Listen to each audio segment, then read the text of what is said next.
PG, aka your host for today's segment of Club F.U.C.I. So today I'm going to be interviewing a young gentleman named Praise. He owns his own barbershop here in Vancouver, right up the street from our studio actually.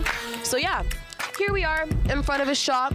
We're going to be interviewing him shortly, about to step in, so we can learn about his journey from Uganda here to Canada and what that was like, what experiences he encountered. So yeah, let's check it out.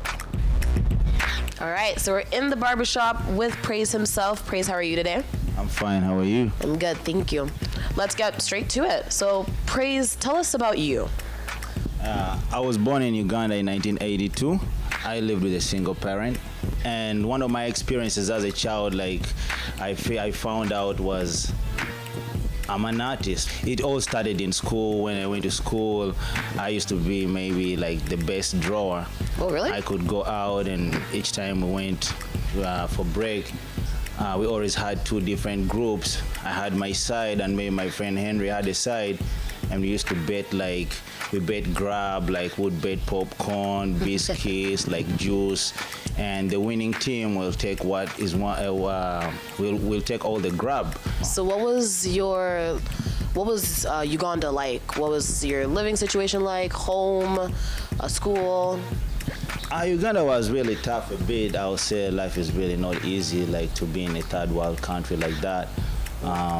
There's still a lot of things that people need to, like, exposure, and also like the level of, like, maybe the standard of living and education you will not compare to a first world country like Canada. Yeah.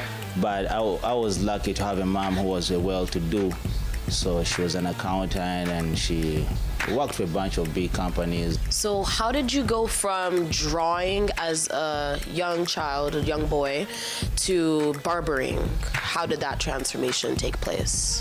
Yeah, anyway, that transformation just happened like one of the holidays. I think I was 13, I was 12. I was in a boarding school. I went to Nkumba Primary School. So I went to school there for 7 years. And how I realized my barbing skills was when it was school time for going back to school. So we had neighbors, we had Emmanuel, Esther, they all came, and I was like, I can cut your hair, because schools in Africa, they always want short hair, whether boys or girls, they really cut hair. Like even barber shops like in Africa will be filled up with girls. And the first thing I think I remember used was this. I used the comb, and I put a blade. I have a blade. This is just one-sided, this Debbie here, but the blade looks like this, and it's double-sided.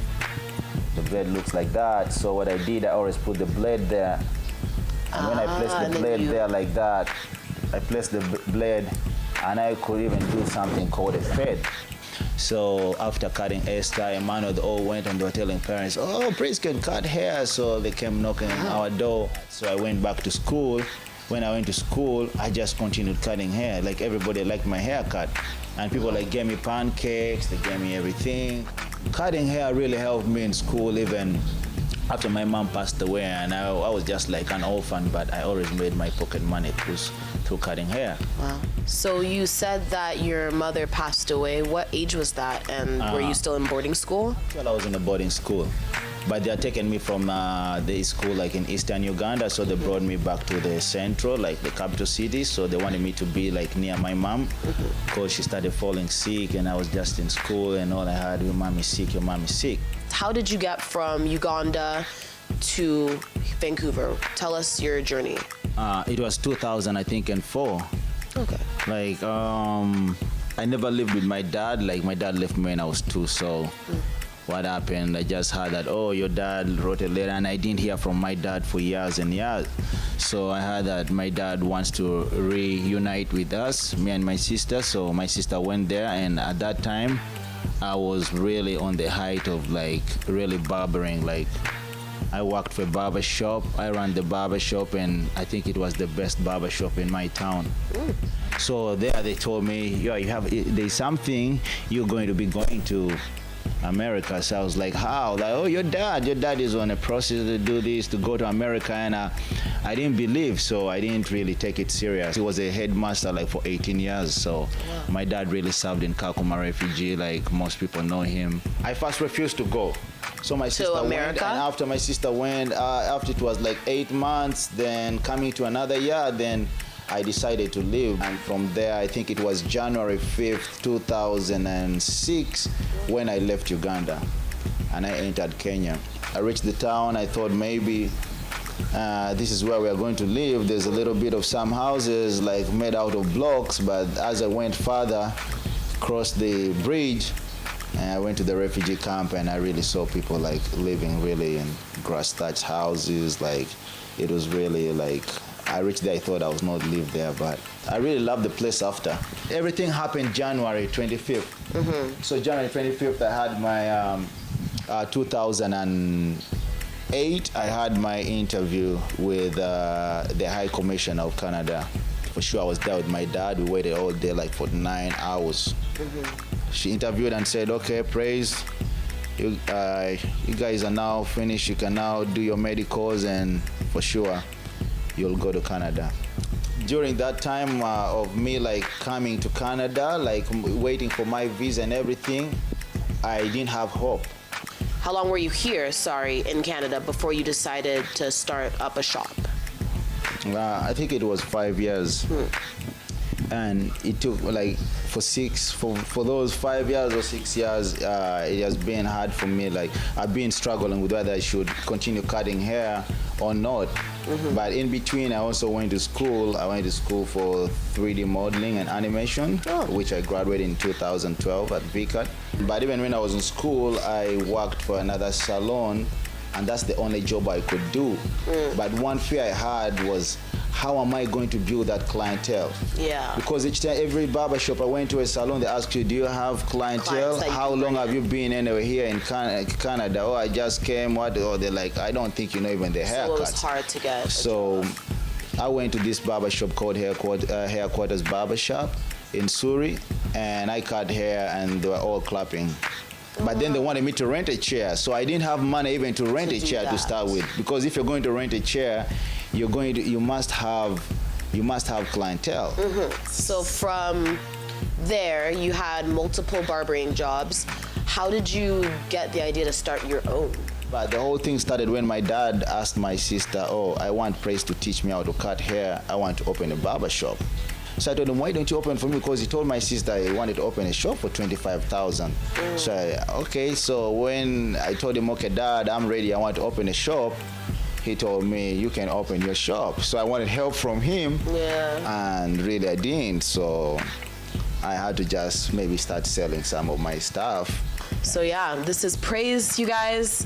Thank you so much for being here. Thank you for having us. Thank you for everything that you've done, your hair work. Thank you, everybody. I give my shout outs to my sister Grace. I give shout outs to John, to Jerry, to Ryan, to Deep, Said, to Sam. Sorry if I won't mention you, but to everybody like who has been part of Deep Praise Barber Shop. And yeah, you again once welcome to Deep Praise Barber Shop, and still come again and watch us on you can check us on Instagram or Facebook. So this is Gigi signing out. Praise signing out. Peace. We're the Club F.U.C.I crew, and you're watching us on Novus TV. Hey everyone, it's Jadine, host of Club F.U.C.I Raw, and I'm here with my girl Gigi, the host of Club F.U.C.I. So today, Gigi will be interviewing one of our guests, as well as our producer Rope, for interview, right? Yeah. With Barry and George Rammell. That's right. Cool. So let's head on and check it out. Let's go. Hey, what's up, you guys? It's your girl Gigi, and today we are here with another segment of Club F.U.C.I Raw. So today we have Barry Cogswell, thank you. All right. And here we have our producer, Robe Hardinet. He is here with us today as my mentor because the multitude of the show. It's about art, and George, Rammell. Rammell, thank you. George Yeah. Rammell's studio, as we are here today at 260 Northern. So yeah. So tell me, I want to tell you a little bit of story, and then we can take it up with the question from there. We were walking, my family and I, on the Granville Island. It was a festive day. I think it was a jazz show or something like that. We were walking by, and there was this piece sticking out. And that piece just drew me. And I even said to my wife, I said, I'm being drawn in by this piece. It was a piece of artwork, right? Yes. And as we walked in there was a young lady there by the name of Rosa, quite a warming lady. And she gave us the story about this studio. And as she gave us the background of the studio, your name came up. George Rammell's name came up, Bill Reid's name came up, all of these names came up, and I was just fascinated with the story, and I said, we have to do a story about this. So that's kind of my role in. So why don't you tell us a bit about that studio, your history with that studio, and what it stands for as a whole, how the whole background on it. Well, the studio began in, I think it was about 1979. I was having some success as a sculptor at that time. When redeveloping the island, to put in a number of studios that would be non-profit, right? So a number of artists from Vancouver were selected to have these studios and to be given essentially a cheaper rent, and to be in the public eye, I guess you might say. So when we took on these studios, we had to have the studio open so that the public could come in and see what we were doing.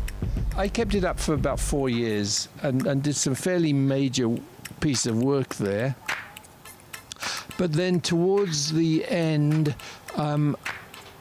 after I was I'd got a family and a number of other things were happening, and I was beginning to sort of slow down.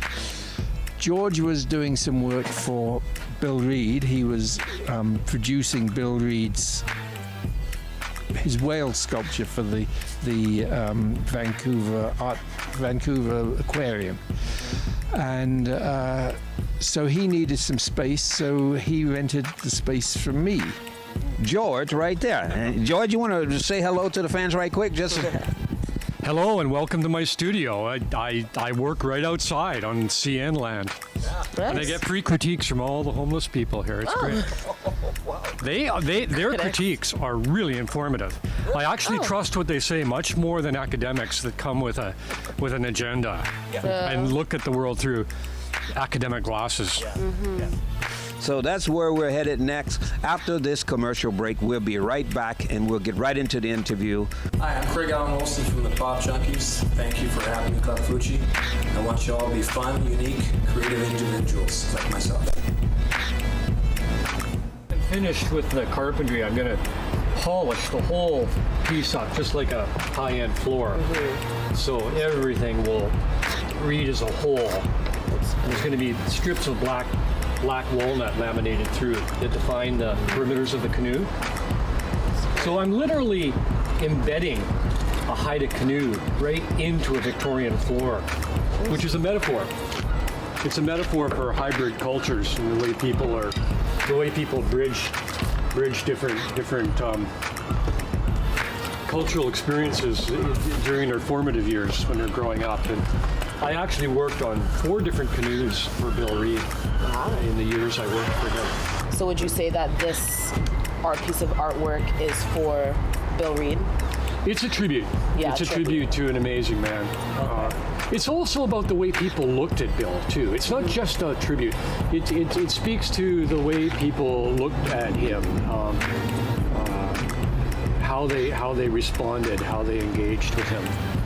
Earlier, I like this idea, but can you explain it to us? Like, what's going on here? Yeah, well, I grew this alder in a knot in my front yard. It took 7 years. Wow. And you can see that it grew that way. It's very organic. Yeah. And after 7 years, I cut it. I had no idea what I was going to do with it at the time. But all of a sudden, I realized, okay, this is a trick. I grew this alder in a knot. It's kind of a trick. And it's like a metaphor for the trickster. So when you turn it into a tool, the question is, who controlled that? What kind of trickster would do that to a tool, to a tree? And this was Bill Reid's favorite tool. It's called a skew chisel.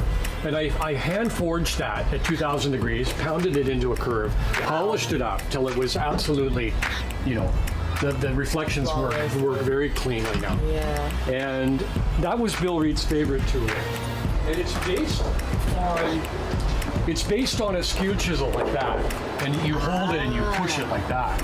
And that really was his favorite kind of tool. What about the works inside your studio? Yeah. Mind if we Let's check take those a out? look. Sure, let's take a look. So this is an interesting piece. I don't normally make works like this. Yeah. I don't normally put my politics on my sleeve like this. Yeah. I normally embed my politics deep in the work so the viewer has to negotiate their way through it. Yeah.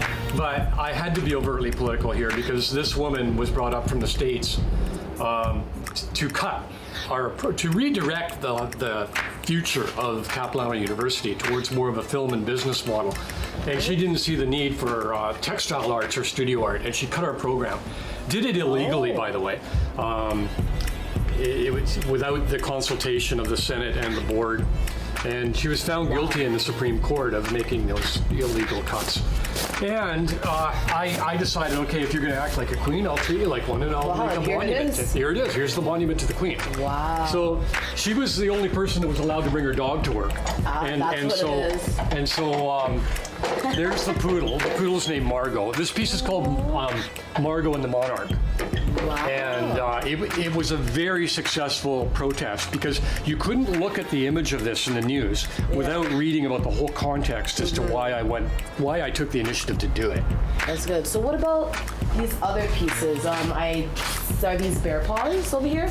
Yeah, this is part of a work. I haven't shown this body of work yet in its totality. Okay. There's 8 of these panels that key together. Each panel is 1/8 of the night sky. You can see these lines, which are each panel has a North Star at the very top in the middle. And what that's about is that all the Aboriginal groups around the Northern Hemisphere believe that the bear controlled the cycles, the food cycles, the migration cycles, and time. The bear pushed the solar system around the North Star. Oh, that's what they believe? Yeah. Wow. Adopted that.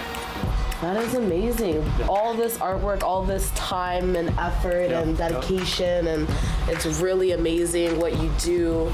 And I'm doing a series of works right now with archery. When my son turned 9, I bought him a bow and bought myself one too.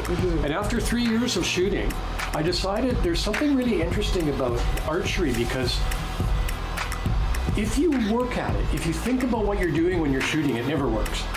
You have to shoot enough that it becomes absolutely instinctive. And when you're in the moment, when you're in the zone, and you're focusing on where you want the arrow to go, and just let it happen naturally, it works. Yeah. And that's so much like studio practice. wow, you learn something new every day, hey? Well, thank you, George, so much for having us. Thank you. This was an amazing experience, learning all these new things, and hopefully we can come back and you can come to our studio even. And Yeah, absolutely. I'd love to.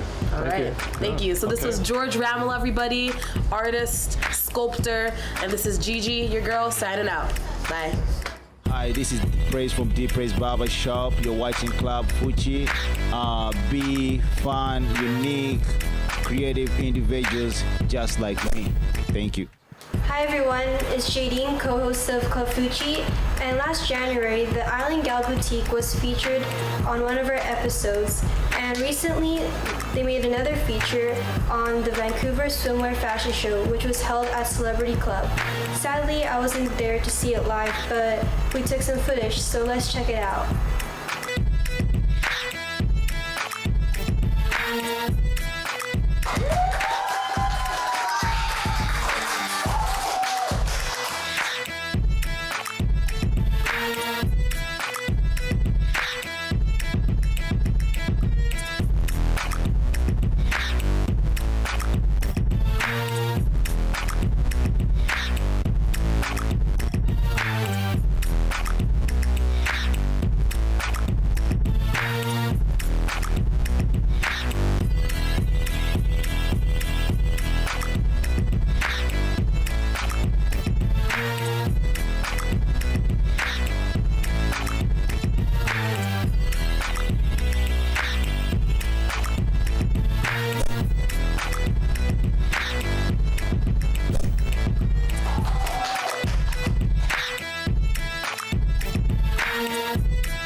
creative individuals.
Producer of Club F.U.C.I, fun, unique, creative individual. And I hope you enjoyed today's show featuring many of the top, what we feel are the top independent artists and designers and people who are trying to do their thing in business. If you have something that you'd like to say, we want to hear from you. Also, if you'd like to try out for being a host or just being on the show or helping in some form, also get in touch with us. So, as always, I wish you love, peace, and follow the way. I'm out of here. Club F.U.C.I.